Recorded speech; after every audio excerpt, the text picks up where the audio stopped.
नाज़रीन, दुनिया के पास इस वक्त भी मौका है कि वो इस जंग को रोके, इसराइल को रोके और दुनिया को एक बहुत बड़ी तबाही से जब वो बचा लिया जाए। अगले 72 घंटों के बाद सूरत हाल कहां पर खड़ी होगी कुछ कहा नहीं जा सकता है। उसकी वजह यह है कि जो इस वक्त तेजी के साथ डेवलपमेंट्स हो रही हैं, ये जंग जब वो फैलती हुई नजर आ रही है, ये बहुत ही खतरनाक है। और सबसे जो बड़ा वाकया होने जा रहा है जिसके बाद सूरत हाल प्रैक्टिकली इरिवर्सिबल तबाही और इरिवर्सिबल पॉइंट पर चली जाएगी, वो ये है कि अमेरिका जमीनी हमला ईरान पर जो है वो करने जा रहा है। किसी भी वक्त ईरान पर जमीनी हमला अमेरिका कर सकता है। ईरान के जो तमाम आइलैंड्स हैं वो हाई अलर्ट के ऊपर चले गए हैं और ईरान का जो इस वक्त मौकफ सामने आ रहा है, जो स्टेटमेंट उन्होंने जारी की है वो बहुत ही हार्श है, बहुत बहुत सख्त बातें उन्होंने की हैं। उन्होंने कहा है कि अगर हमारे आइलैंड्स के ऊपर किसी भी तरह का जमीनी अटैक किया जाता है तो फिर दुनिया ये याद रखे और हमला करने वाले ये याद रखें कि दुनिया दूसरी आलमी जंग को भूल जाएगी। दूसरी आलमी जंग में जो लड़ाई लड़ी गई, जो आमने सामने फाइट हुई, दुनिया उस कन्फ्रंटेशन को भूल जाएगी। जो कन्फ्रंटेशन हम करेंगे इन आइलैंड्स के ऊपर, जो हमलावर हैं उनकी फौज से जिस तरह हम लड़ेंगे, वो फिर दुनिया याद रखेगी और वर्ल्ड वॉर 2 की लड़ाई को भूल जाएगी। वर्ल्ड वॉर 2 में चूंकि बहुत बड़ी लड़ाई जो है वो लड़ी गई डी डे के नाम से, उस पर हम आगे चलकर बात करेंगे। उस तनाजुर में ईरान बात कर रहा है, वो तारीख की इस वक्त की सबसे बड़ी लड़ाई जब वो समझी जाती है। उसमें बहुत ज्यादा नुकसान हुआ है, बहुत ज्यादा लॉसेज हुए हैं उसमें। तो ईरान कह रहा है कि यहां पर इतने ज्यादा लॉसेज होंगे कि उसको जो है वो सब भूल जाएंगे। और ईरान ने ऑफिशियली ये कह दिया है कि हम रेड सी का जो फ्रंट है वो खोलने जा रहे हैं। किसी भी वक्त रेड सी को बंद किया जा सकता है, बाबुल मंदब को बंद किया जा सकता है। और इसका मतलब क्या होगा? इसका मतलब यह होगा कि ऑयल प्राइसेस और ऊपर शूट कर जाएंगी। इसका मतलब यह होगा कि अरब मुल्क जो है वो मुकम्मल तौर पर लैंड लॉक कंट्री बन जाएंगे, क्योंकि स्ट्रेट ऑफ हुर्मुज़ के जरिए उनकी सप्लाई जाती है। स्ट्रेट ऑफ हुर्मुज़ बंद है तो रेड सी खुला हुआ है। जैसे जो है वो सऊदी अरेबिया, उसका एक साल जो रेड सी पर है, तो अरब मुल्क जो है वो लैंड लॉक कंट्रीज बन जाएंगे। और तीसरी बात यह है कि जो दुनिया की सप्लाई चेन है वो बहुत बुरे तरीके से मुतासर होगी। कुछ ऑयल जो है वो थ्रू रेड सी जा रहा है, क्योंकि जो दूसरी कोस्टल लाइन है सऊदी अरेबिया की, वहां से वो कुछ ऑयल जो वो भेज रहे हैं। उन्होंने एक पाइपलाइन बिछाई हुई है जो खलीज फारस से रेड सी को कनेक्ट करती है। तो रेड सी बंद हो गया तो वो ऑयल सप्लाई भी बंद हो गई, तो ऑयल प्राइसेस और ज्यादा शूट करेंगी। जो सप्लाई चेन का मसला है, स्ट्रेट ऑफ हुर्मुज़ को सिर्फ ऑयल के तनाजुर में मत देखिए। स्ट्रेट ऑफ हुर्मुज़ सिर्फ ऑयल नहीं है। स्ट्रेट ऑफ हुर्मुज़ का मतलब यह है कि ग्लोबल सप्लाई चेन मुतासर हो जाएगी। अब यहां से जो रेयर अर्थ मिनरल्स जा रहे हैं, यहां से जो फर्टिलाइजर जा रहे हैं, यहां पर दुनिया का जो सारा सप्लाई चेन है, सप्लाई चेन से मुराद यह है कि आपका फूड, आपकी फैक्ट्रीज के लिए जो सामान चाहिए, किसानों को जो सामान चाहिए, वो पूरी दुनिया जिसके ऊपर चल रही है, तो वो सप्लाई चेन वो सारी जब वो मुतासर हो जाएगी। तो ये अब ईरान ने ऑफिशियली कह दिया कि अगर हमारे पर ये अटैक किया जाता है तो फिर हम इस अंदाज के अंदर जब वो रिस्पॉन्स देंगे। और अमेरिका की जो तमाम एम्बेसीज हैं अक्रॉस द वर्ल्ड वो हाई अलर्ट के ऊपर हैं। फिर जो चेक रिपब्लिक के अंदर इसराइली जो फैक्ट्री है उसके ऊपर बहुत बड़ा अटैक हुआ है, वहां पर इन्वेस्टिगेशन हो रही हैं कि ये मामला यहां पर शुरू हो गया है। ये एक काइंड ऑफ ग्लोबल रिस्पॉन्स है जिसका आगाज हो गया है। और अगली बात क्या है? अगली बात यह है कि डिगो गार्सिया इस वक्त अंडर थ्रेट, अंडर अटैक आ चुका है। डिगो गार्सिया जो ये सबसे इंपॉर्टेंट बेस, यानी तमाम मिडिल ईस्ट की बेसेस निकाल लें, इस सारी रीजन के तमाम बेसेस निकाल लें, अमेरिका की जो सबसे हसास तरीन बेस है वो डिगो गार्सिया। आप देखेंगे B-2 बॉम्बर्स वो कहीं खड़े नहीं करते, कहीं पर खड़े नहीं करते, सिर्फ डिगो गार्सिया के ऊपर खड़े करते हैं, क्योंकि ये सबसे सेफ तरीन बेस है, ये सबसे सिक्योर तरीन बेस है उनकी, जो बिल्कुल इंडियन ओशन के दरमियान है, कोई भी उसके करीब तर नहीं है। फिर ये इतनी रेंज के अंदर है कि कोई इसके करीब तर भी नहीं पहुंच सकता। अब यहां पर मामला हो गया बहुत ज्यादा खराब। और एक तो अमेरिका ने जो मिसकैलकुलेशन की सो की, ईरान पर हमला, स्ट्रेट ऑफ हुर्मुज़, ईरान की जवाब की जो ताकत, ईरान की विल, ईरान का अंदरूनी सिस्टम के उनकी लीडरशिप अभी तक इंटैक्ट है, वो तो सारा हो गया।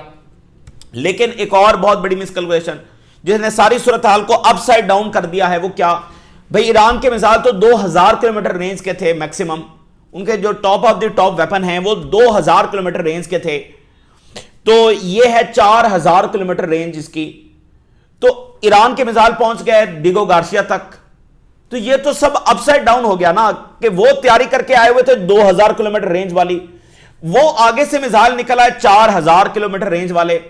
और हो सकता है इसके बाद पटारी में से कुछ और भी ईरान निकाल दे। भाई 4000 तक पहुंच गया ना, देखें ये कोई शुगल नहीं है, ये कोई छड़ी नहीं है जो घुमाई जाती है और 2000 से रेंज 4000 हो जाती है, ऐसा कुछ भी नहीं है। ये आप पहले से तैयार करके बैठे हुए हैं तो ही है ना, ये छड़ी तो नहीं घुमा दी ईरान ने 4000 रेंज हो गई। वीडियो गेम तो यहां पर नहीं जा रही है, पूरी जंग की इक्वेशन इसके साथ बदल जाती है। 2000 इतनी रेंज और 2000 से आप अचानक 4000 पर चले गए, ओ भाई जंग की तो सारी इक्वेशन बदल गई ना, क्योंकि आप एक कैलकुलेशन करके आए हैं कि भाई ये इससे हम लड़ने जा रहे हैं, इसकी ये ताकत है, तो आप समझ के गए हैं उसके पास है तलवार, वो आगे से निकाल ले मशीन गन, तो फिर क्या होगा। आप समझ के गए उसके पास है मशीन गन, वो आगे से निकाल ले टैंक, तो फिर क्या होगा। तो ये सारी इक्वेशन ऐसे वेपन्स के साथ जो बदल जाती है। अब डिगो गार्सिया जो है यहां पर B-2 बॉम्बर्स खड़े हैं, और अगर इसी वक्त ईरान ने कोई 50 मिसाइल उधर दाग दिए तो वो हिट कर सकते हैं, क्योंकि अगर आप मिडिल ईस्ट की तमाम बेसेस देखें तो कोई भी ऐसी बेस नहीं है जो महफूज हो। हर बेस तो हिट हो चुकी है, कौन सी ऐसी बेस है मिडिल ईस्ट की जो हिट नहीं हुई है, हर बेस हिट हो चुकी है। तो डिगो गार्सिया भी हिट हो जाएगी, वो 50 भेजेंगे तो 40 वो इंटरसेप्ट कर लेंगे, तो 10 तो गिर जाएंगे। तो अगर यहां पर B-2 बॉम्बर्स हिट हो गए तो फिर क्या होगा। और अगर ये बेसेस ये वाली बेस अंडर अटैक आ गई तो यहां से ऑपरेशंस नहीं हो सकते हैं, तो मिडिल ईस्ट की बेसेस भी इनसिक्योर और ये वाली भी इनसिक्योर, तो फिर अमेरिका क्या करेगा, क्योंकि ये बेस तो उनकी सबसे सिक्योर तरीन बेस थी, इसलिए B-2 बॉम्बर्स यहां पर खड़े हुए। और चूंकि ये उनकी कैलकुलेशन में दूर दूर तक नहीं था कि ये हिट हो सकती है, तो इसकी ज्यादा प्रोटेक्शन भी नहीं है, इसकी ज्यादा प्रोटेक्शन नहीं है। तो अब वो गल्फ बेसेस बचाएं या इसराइल की बेसेस बचाएं या डिगो गार्सिया को बचाएं। और अगली बात जिस पर खलबली मची हुई है और डिबेट हो रही है वो ये है कि अगर ये रेंज इतनी हो गई है तो फिर तो तमाम यूरोपियन कैपिटल्स रेंज में आ चुके हैं, चाहे वो लंदन हो, चाहे वो बर्लिन हो, चाहे वो पेरिस हो, they are all in range. तो दैट मीन्स कि अगर कोई भी जंगी जहाज भेजता है ईरान के खिलाफ और इस जंग में हिस्सा बनता है, तो फिर वो ये ज़हन में रखकर आएगा कि फिर जंग उधर पहुंचेगी। यानी अगर यूरोप का कोई मुल्क बरह रास्त आ रहा है ईरान में अटैक करने के लिए, तो फिर ईरान के मिसाइल उधर पहुंचेंगे और ये भूल जाएं कि वो नेटो मुल्क है, वो फलाना है। ईरान एक सर्वाइवल की जंग लड़ रहा है, उसको इस वक्त तो नेटो अपना पल्लू जो है ना सुकेड़ के बैठा हुआ है कि हम किसी तरीके से जंग में ड्रैग हो जाए। भाई ट्रंप तो कहना ना कि आओ, तो नेटो अपने आप को बचा रहा है ना, कि उधर यूक्रेन की जंग छिड़ी हुई है, इधर ये वाला कटा खोल के बैठ जाएं। नेटो तो इराक से निकल रहा है, तो नेटो तो अपना पल्लू बचा के बैठा हुआ है कि वो किसी तरीके से इधर जंग में ड्रैग ना हो जाए। तुर्की में मिसाइल गए तो नेटो ने क्या कहा, वो गलती से आए हैं, समझ रहे। इधर ईरान पर जंग छेड़ी है इतने बोगस बयानी के साथ, उधर मिसाइल गए हैं, उसको भी कह रहे हैं ये गलती से आ गए ताकि आर्टिकल 5 रिवोक ना करना पड़े। तो नेटो तो अपना बचा रहा है अपने आप को कि मैं इसमें ना चला जाऊं बरह रास्त। बाकी उसकी सपोर्ट, उसकी इंटेलिजेंस, MI6, फ्रांस की इंटेलिजेंस, जर्मनी, इटली, ये सब तो हैं, लेकिन डायरेक्टली वो नहीं आना चाहते क्योंकि उनका जो फोकस है वो यूक्रेन है और अमेरिकी सप्लाई उधर मुतासर होगी, तो नेटो भी आ गया तो फिर क्या करेंगे। तो अब इस वक्त यूरोपियन तमाम कैपिटल्स ईरान के रेंज में आ चुके हैं। तो अब मुझे बताइए कि they are using Ukraine to hit Moscow, तो अगर उन्होंने यूज किया टू हिट देयर कैपिटल्स तो इनको कैसा लगेगा। यानी अगर उन्होंने यमन को कहा कि भाई भेजो मिसाइल, हिजबुल्लाह को कहा कि भेजो मिसाइल, तो इनको कैसा लगेगा। ये नेतन्याहू हमेशा डराता रहा है ना यूरोप को, ये बड़े हिजबुल्लाह आ जाएगी, यमन आ जाएगा, ईरान बड़ा खतरा है यूरोप के लिए, we are the guardian of the western civilization. ये बड़े बुरे लोग हैं जो मिडिल ईस्ट में रहते हैं, हम बचा के तुम्हें बैठे हुए हैं। तो अगर वो वाकईतन आ गए तो फिर क्या करेगा यूरोप, समझे। तो ये इसलिए तमाम अमेरिकी सदूर, चाहे वो बुश हो, चाहे वो ओबामा हो, चाहे वो बाइडन जैसा शख्स जिसने एक मुकम्मल यहां पर जुल्म और जनसाइड को सपोर्ट किया, उसने भी ईरान की जंग नहीं छेड़ी। वाई, क्या वो कोई ईरान की खुशहाली चाहते हैं? नहीं, वो ईरान की बर्बादी चाहते थे, लेकिन उनको पता था इसमें हमें बड़ी कीमत चुकाना पड़ेगी और इसके साथ ये एक आलमी जंग बन सकती है। तो अब ये तो आलमी जंग के दहाने पर हम खड़े हुए हैं। अच्छा, इसके साथ एक और बड़ी इंपॉर्टेंट बात है, वो ये है कि प्यूटन ने जो मैसेज भेजा है कि भाई we are standing with Iran, ये अब हर तरफ डिस्कस हो रहा है क्योंकि उसकी जो बिल्कुल क्लियर वर्डिंग है उसमें इधर उधर की बात नहीं है। नेशनल सोवरेनिटी, इंटरनेशनल लॉ, ये नहीं है उस स्टेटमेंट में, ये नहीं है कि इंटरनेशनल लॉ की खिलाफ वर्जी हो रही है, नेशनल सिक्योरिटी फलाना, नहीं, we are standing with Iran. और ये प्यूटन कब कह रहा है? ये प्यूटन उस वक्त कह रहा है कि जब सारी दुनिया इंक्लूडिंग अरब ममालिक और ओआईसी ममालिक ईरान को कंडेम कर रहे हैं। ये उस वक्त प्यूटन कह रहा है कि जब खबरें चल रही हैं कि सऊदी अरेबिया, यूएई या फिर कोई और मुल्क जो वो ईरान पर हमला कर सकते हैं। ये उस वक्त प्यूटन कह रहा है कि जब ईरान अपनी शरात वाज़े कर चुका है कि हमारी शरात ये है, अड्डे खत्म होंगे, दोबारा हमें गारंटीज दी जाएंगी, लेबनान से इजराइल की फौज निकलेगी, हमें रेपरेशन जो है वो पे की जाएंगी और सैंक्शन खत्म की जाएंगी। ये है ईरान की शराइत। और प्यूटन और पाकिस्तान ने एक प्रपोजल भेजा था ईरान को, सुप्रीम लीडर को, जो एक मेडिएशन दरमियान में हो रही थी। इसको ईरान ने कहा कि भाई ये वाला हम नहीं मानते, हमें वो गारंटी चाहिए। समझ रहे?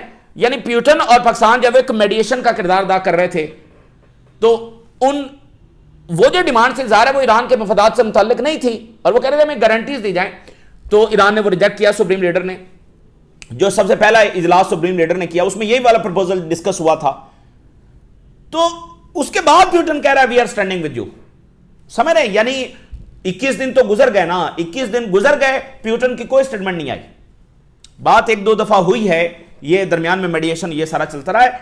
ये पहला मैसेज है कि we are standing with Iran. तो ये बड़ा इंपॉर्टेंट है कि जब सभी मजम्मत कर रहे हैं, जब सब ईरान के खिलाफ हैं, जब सब ईरान की तबाही चाहते हैं, जब ईरान अकेला लड़ रहा है, तो प्यूटन वहां से कह रहा है और उसमें हेर फेर नहीं है, we are standing with Iran. बस इतनी सी बात है, फुल स्टॉप। ये बहुत इंपॉर्टेंट बात है कि जिन्होंने जाकर ईरान पर हमला करना है वो ये बात जरूर ज़हन में रख लें कि उनको इंटेलिजेंस कौन दे रहा है। बीडो सिस्टम किसका है? चाइना का है। तो वहां चाइना, नॉर्थ कोरिया और रशिया का सामना करना है। जो भी ईरान पर हमला करने जाएगा वो ये बात ज़हन में रख ले। ठीक है? ये प्यूटन का मैसेज आ गया। ये सबके लिए मैसेज है जो इस वक्त अपनी प्लानिंग कर रहे हैं ईरान पर हमला करने के लिए। और इस जंग की एक और खतरनाक बात क्या है, वो ये है कि ये यानी रुकने की बजाय ये बढ़ने के इसके खदशात क्यों ज्यादा हैं। 12 दिन की जो जंग हुई थी उसमें सब कंटेन कर रहे थे जंग को। सऊदी अरेबिया ने कंडेम किया, कतर ने किया, तुर्की ने किया, पाकिस्तान ने किया, सब ने किया, कंडेम किया। फ्रांस से भी स्टेटमेंट आ गई। तो क्या हुआ कि जंग कंटेन हो गई। इस वक्त ये सारे ममालिक तो उल्टा ईरान को कंडेम कर रहे हैं। दैट मीन्स कि आप फिर आपकी यही अप्रोच तो आप जंग को मजीद खराब कर रही है। अगर आप ईरान पर हमले को कंडेम करेंगे तो यहां से रास्ता निकलेगा जंग को कंटेन करने का, रोकने का। ओ भाई, अगर आप ही ईरान को खतरा करार दे देंगे तो फिर रोकेगा कौन? समझ रहे? तो ये एक बहुत ही गलत अप्रोच है। इसलिए आप देख लें कि रशिया, चाइना और नॉर्थ कोरिया, बेलारूस और तुर्की की क्या अप्रोच है एंड पाकिस्तान की क्या अप्रोच है। पाकिस्तान ने कंडेम किया। बाकी ज़ाहिर है पाकिस्तान की अपनी मजबूरियां हैं। उसने खलीजी मालिक को भी कहा है कि भाई हम आपके साथ खड़े हैं। अमेरिका के खिलाफ भी ज़्यादा वो उसने बात नहीं की। आपने देखा कि पाकिस्तान में जो सुप्रीम लीडर को निशाना बनाने की जो कंडेमनेशन जारी हुई वो बस एक ही दफ़ा टीवी पर चल गई, वो सबको पता चल गया, ईरान को पता चल गया। इसलिए ईरान के फॉरेन मिनिस्टर जो हैं उन्होंने 3-4 रोज़ जो है वो उर्दू के अंदर मैसेज जारी किया और पाकिस्तान के अवाम का शुक्रिया अदा किया। तो पाकिस्तान ज़ाहिर अपनी कैपेसिटी में, अपने अंदाज में चल रहा है। But these are the countries. Pakistan जंगबंदी की बात कर रहा है, उसने कंडेम किया है। तुर्की जंगबंदी की बात कर रहा है, कंडेम किया है। रशिया, चाइना, नॉर्थ कोरिया जंगबंदी की बात कर रहे हैं, कंडेम किया है। And again Iran, Russia, China, North Korea, they all are defending themselves. हमले इन पर हो रहे हैं। जंग रशिया उधर बार बार रशिया को इस जगह पर वो लाए ना, नेटो ने बार बार खिलाफवर्जी की, मुआहदे तोड़े। सो ये सब अपने सर्वाइवल की जंग लड़ रहे हैं। ये कोई डोमिनेंस की जंग नहीं लड़ रहे हैं, ये कोई वॉर ऑफ चॉइस नहीं लड़ रहे हैं। ये बहुत फर्क है इनके अंदर। और सबसे बड़ा खतरा ही दुनिया के लिए ये हैं, ये 4 मालिक जो कि असल में ह्यूमैनिटी की तो जंग ही ये लड़ रहे हैं। तो जो सबसे बड़े हीरो बनकर निकले हुए हैं दुनिया के लिए, तो सबसे बड़ा खतरा ही वो हैं। इसी दरमियान ईरान ने एक और कारनामा किया और ईरान ने यह किया है कि उसने कुछ ही देर पहले एक और वेव फायर कर दी है। पिछले कुछ घंटों के अंदर, in few hours, for the first time Iran ने 3 वेव्स फायर किए, 70, 71 और इस वक्त 72। खासकर जो 71 और 72 थी, इसमें तो बहुत ही थोड़ा वक्फा था। आई थिंक ये कोई 1-1.5 घंटे का वक्फा होगा कि जिसमें ईरान ने ये अब 72 भी फायर कर दिए। सो वो एक सस्टेन्ड एयर स्ट्राइक जो है ये करना चाह रहे हैं कि एक स्ट्राइक खत्म हुई है, उसके धमाके सायरन अभी बज रहे हैं। अभी वो कैलकुलेट कर रहे हैं कि कहां कहां मिसाइल गिर रहे हैं। अभी जो रेस्क्यू फोर्सेस हैं वो इधर भाग रही हैं, उधर भाग रही हैं। ऊपर से एक और एयर स्ट्राइक आ गई। अभी वो शेल्टर से निकलने के ऑर्डर आने ही वाले हैं कि नहीं, फिर ऊपर स्ट्राइक आ गई। सो इस तरह एक सस्टेन्ड जो एयर स्ट्राइक्स हैं, जो कि सिर्फ ज़ारा जेट्स कर सकते हैं, ईरान उस तरह करने की जब वो कोशिश कर रहा है, तो ये यानी ईरान एस्केलेट कर रहा है। यहां पर तो ईरान बिल्कुल एक मिसाइल भेज रहा होता नहीं, वो एस्केलेट कर रहा है और उसका जो टाइम ड्यूरेशन है वो भी कम होता चला जा रहा है, और उधर इंटरसेप्टर मिसाइल जो हैं वो खत्म होते चले जा रहे हैं। इसी दरमियान बहरीन से एक बड़ी खबर है, बड़ा प्रोपेगेंडा किया सेंटकॉम ने, ओहो ईरानी मिसाइल जो रेजिडेंशियल एरियाज में गिर गए। सेंटकॉम की स्टेटमेंट्स ऑन रिकॉर्ड पड़ी है। ये देखो ईरान कितना बुरा है, रेजिडेंशियल एरियाज के ऊपर ईरान ने मिसाइल मार दिए बहरीन में। ये 9 मार्च का ये वाकया है, 9 मार्च का। कुछ देर पहले बहरीन ने स्टेटमेंट जारी किया, उन्होंने एडमिट कर लिया है कि नहीं ये ईरान का मिसाइल नहीं था जो रेजिडेंशियल बिल्डिंग के ऊपर गिरा, बल्कि ये पेट्रियार्ट था जो माल फंक्शन होकर गिरा, क्योंकि उसकी वीडियो आ चुकी थी 10-11 मार्च को, जिसमें देखा जा सकता है कि मिसाइल वहीं से फायर हो रहा है और वहीं पर जाकर गिर रहा है। तो वो बहरीन ने आज माना, ये बड़ी इंपॉर्टेंट बात है कि वो पूरा प्रोपेगेंडा ईरान के खिलाफ कर रहे हैं। ये कितना बुरा है ईरान। आज बहरीन ने एडमिट किया कि नहीं, रेजिडेंशियल बिल्डिंग में एरिया में खुद पेट्रियार्ट का जो मिसाइल है वो वहां पर जाकर गिरा है।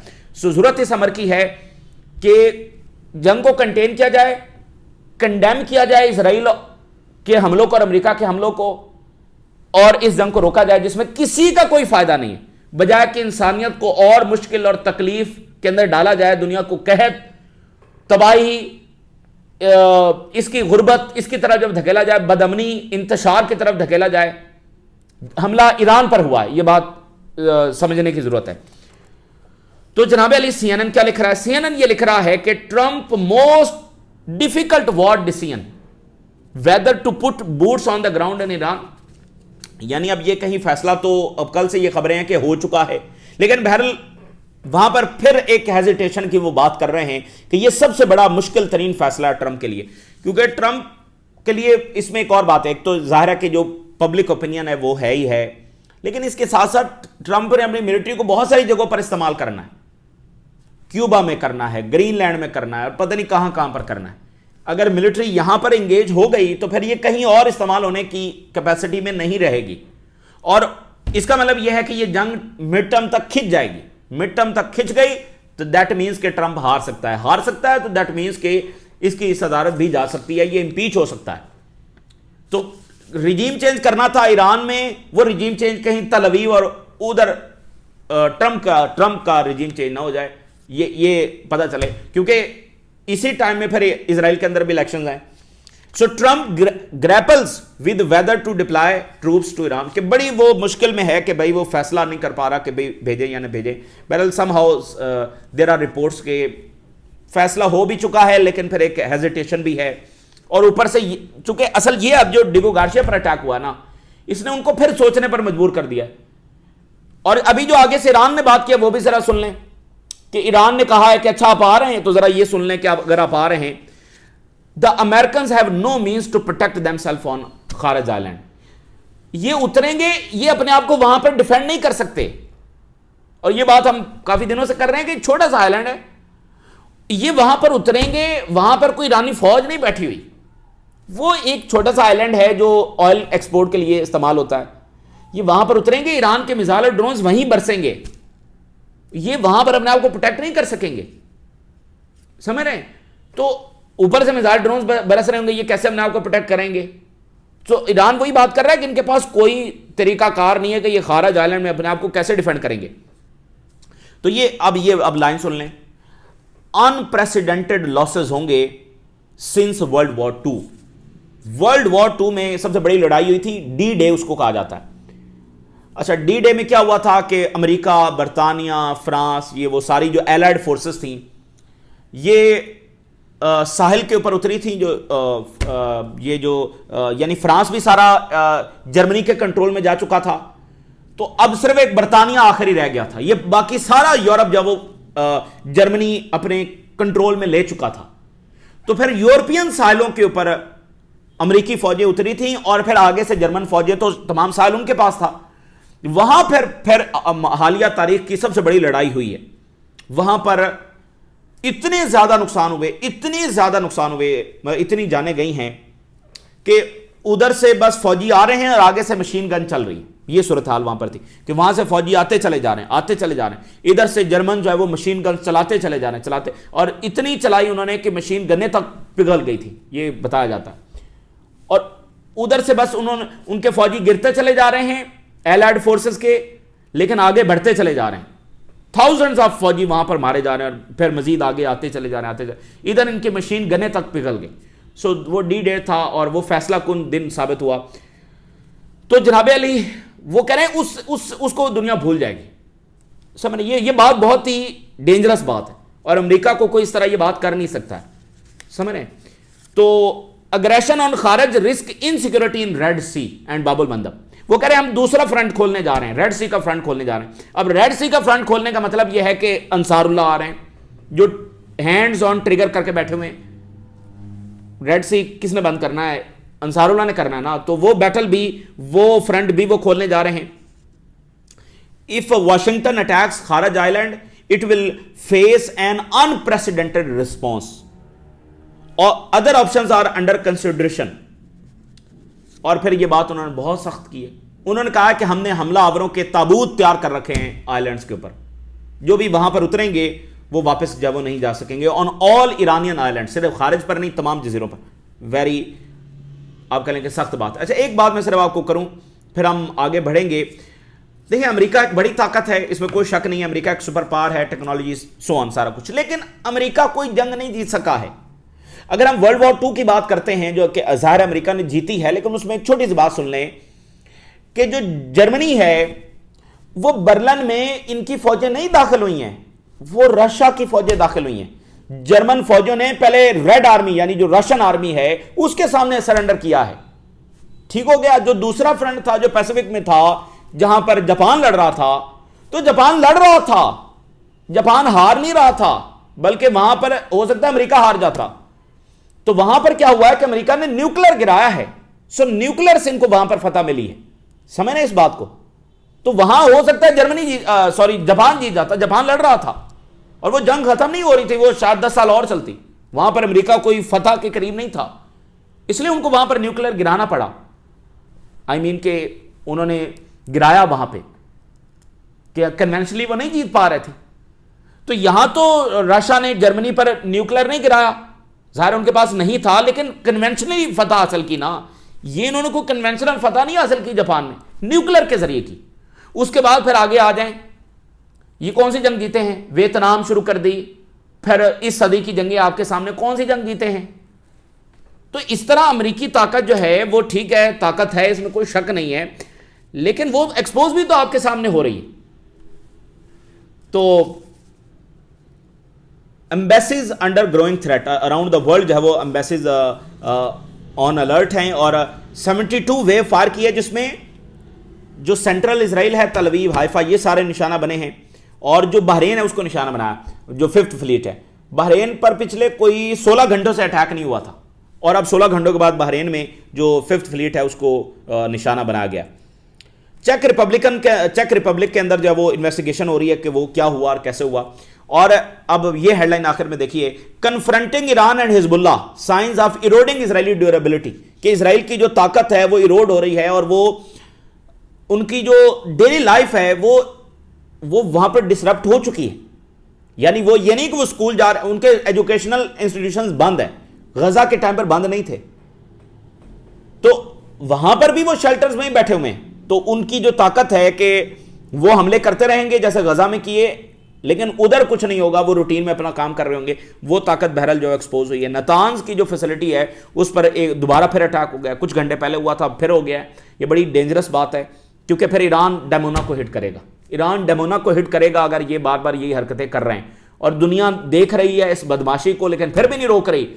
फास्फोरस बॉम्ब इस्तेमाल हो रहे हैं, बैंड वेपन इस्तेमाल हो रहे हैं, न्यूक्लियर साइट्स पर अटैक हो रहे हैं, फिर भी दुनिया रोकने से कासिर है। और जरा ये भी आखिर में तमाशा सुन लें, ज्वाइंट स्टेटमेंट जारी हुई है, उसमें अमारात है, उसमें बहरेन है, बाकी UK, France, Germany, Italy, Netherlands, Japan, Canada, फलां फलां फलां फलां, New Zealand, Denmark, Slovenia, Estonia, Norway, Sweden, Finland, Romania, all of them, ठीक है ना।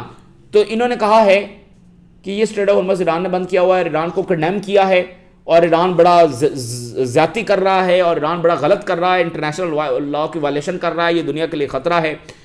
सो करते रहें, देखें कंडेम करते रहें, तो फिर बात यह है कि यही गलत अप्रोच है। इससे न जंग कंटेन होगी, न जंग रुकेगी, बल्कि मजीद खराबी आएगी, मजीद जंग आगे बढ़ेगी। रोकने का रास्ता उधर है जिन्होंने जंग शुरू की है। आप ईरान को कैसे रोक सकते हैं जो अपना दिफा कर रहा है, अपने सर्वाइवल की जंग लड़ रहा है? अगर इनके मुताबिक वो स्ट्रेट ऑफ हॉर्मज़ खोल दे और अमेरिकी बेसिस को निशाना ना बनाए, फिर तो उसने अपना सर्वाइवल कर लिया, फिर तो वो बच गया। को भाई वो बच ही नहीं सकता है। इस बात को अंडरस्टैंड किया जाए। ईरान सर्वाइव अगर उसका कोई रास्ता है तो वो यही है, वो उसने हर ऑप्शन इस्तेमाल करना है, क्योंकि वो छोटी ताकत है, उसके पास कोई एयरफोर्स नहीं है, कोई दूसरी ताकत नहीं है। अभी जब यूक्रेन ब्लैक सी में भी अटैक करता है, रशिया की एनर्जी इंफ्रास्ट्रक्चर पर भी अटैक करता है, वो अफ्रीका में इन्वॉल्व है, वो मिडिल ईस्ट के अंदर इन्वॉल्व है, वो जगह जगह पर ऑपरेशन कर रहा है, तो उधर वो ठीक कर रहा है। समझना इस बात को। तो भाई जो छोटी ताकत है और ईरान जो मुज़ाकरात कर रहा था, और वैसे ईरान जंग को तो हम यूक्रेन जंग से कंपेयर इसलिए नहीं कर सकते कि वहां पर नेटो 30 साल से खिलाफवर्जी करता चला रहा है और रशिया को इस बात पर मजबूर किया। यहां पर तो मामला ही कुछ और है। यहां पर तो 40 साल से नेतन्याहू कह रहा है कि मेरी सबसे बड़ी मेरा ख्वाब है कि ईरान के साथ जंग हो। यहां पर तो मामला ही कुछ और है। तो बहरहाल बात करने का मकसद यह कि ईरान अपने आप सर्वाइव कर रहा है। वो बेसिस पर अटैक नहीं करेगा, वो स्ट्रेट ऑफ हॉर्मज़ को बंद नहीं करेगा, वो बाकी और ऑप्शन इस्तेमाल नहीं करेगा, तो वो बच ही नहीं सकता है। वो इनके कहने, अब इसराइल के मुताबिक ईरान जंग लड़े, मुझे बताएं, बरतानिया के मुताबिक ईरान जंग लड़े, अमेरिका के मुताबिक ईरान जंग लड़े, को करने वाली बात की जाए। इसलिए मसला यह नहीं कंडेमनेशन करते रहें, 100 दफा करें। मसला इस बात का है कि यह डेंजरस अप्रोच है। मसला इस बात का है कि यह अमन नहीं लाएगी ये अप्रोच। जैसे वहां पर वो हमास को कंडेम करते थे, हमास को कंडेम करते रहे, इसराइल को नहीं रोका, तो क्या हुआ? इसराइल गजा से निकलकर लेबनान आ गया, लेबनान से निकलकर यमन, यमन से निकलकर ईरान। ये मसला है। तो ये ताज़ा तरीन डेवलपमेंट्स हैं जो आपके साथ शेयर किया हमने। राज रखा करें, इजाज़त दीजिए, अल्लाह हाफिज़।